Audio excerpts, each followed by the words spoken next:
ఒకరోజు మేక నది దగ్గరికి నీళ్లు తాగడానికి వెళ్ళి దారి తప్పిపోతుంది. అడవిలో వాళ్ళమ్మ జాడ వెతకడానికి అడవి మొత్తం తిరిగి తిరిగి అలసిపోయి ఒకచోట ఏడుస్తూ ఉంటుంది.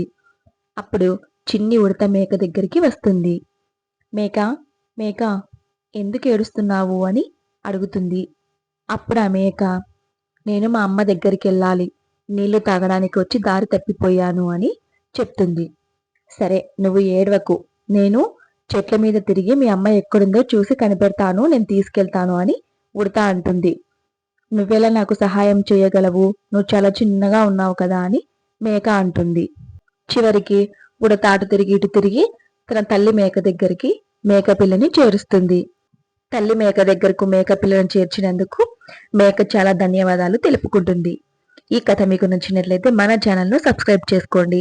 ఇలాంటి కథలు మనమందరం కలిసి మరెన్నో తెలుసుకుందాం.